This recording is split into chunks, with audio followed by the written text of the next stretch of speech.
Bonjour, je suis Sam Meredith et je vous présente une nouvelle édition des prévisions. Aujourd'hui, nous nous pencherons sur la livre turque contre l'euro. Pour discuter de cette paire de devises, je reçois Nafez Zouk, économiste chez Oxford Economics.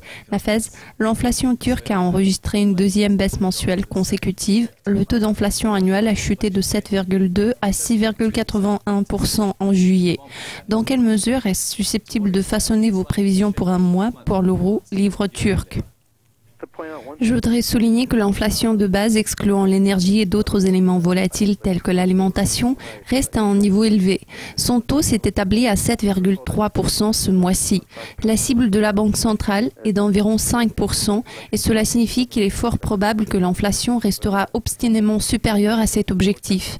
En ce qui concerne nos prévisions pour l'euro livre turc, il faut dire que c'est la dynamique des taux de change qui pose un certain problème. L'inflation elle-même sera sans doute affectée par ce qui se passe au niveau de ce mouvement du taux de change.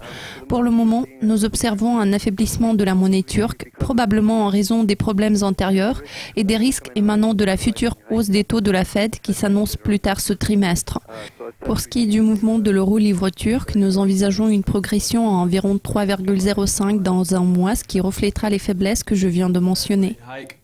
La hausse de taux par la Fed, l'incertitude politique et les politiques des banques centrales continuent de peser sur la livre turque, mais les analystes semblent convaincus qu'elle restera ferme à moyen terme. Quelles sont vos projections pour cette perte dans l'intervalle de 6 mois ? Tout à fait. Nous avons mené une recherche à ce sujet chez Oxford Economics et nous sommes venus à la conclusion que la livre turque est la monnaie la plus vulnérable et la plus exposée au relèvement des taux par la Fed. Évidemment, nous en connaissons des causes fondamentales. Ce sont la dégradation des soldes extérieurs de la Turquie, le ralentissement de la croissance, les besoins de financement qui sont excessivement élevés. Cependant, dans le même temps, nous avons vu une prime de risque antérieure qui a commencé à augmenter suite à l'incertitude électorale, car nous pourrions avoir des élections anticipées en novembre en raison de l'émergence des tensions géopolitiques à la frontière avec la Syrie. Tout cela a rendu les investisseurs nerveux. À cela s'ajoute le fait que si la Fed intervient en septembre, la livre pourra s'affaiblir encore davantage vers 2,85 au troisième trimestre de cette année et vers 2,95 au quatrième trimestre pour s'établir aux environs de 2,95-3 au premier trimestre de l'année prochaine. Une toute dernière question pour aujourd'hui. À quelle performance de l'euro livre vous attendez-vous dans 12 mois ?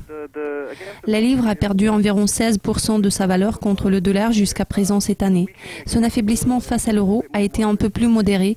La livre a perdu 8%. Cela est lié au fait que les flux de capitaux de la Turquie dépendent largement du taux du dollar qui s'est renforcé cette année. La prime de risque dont nous venons de parler et la détérioration du sentiment des investisseurs pourraient potentiellement aboutir aux inversions de carry trade.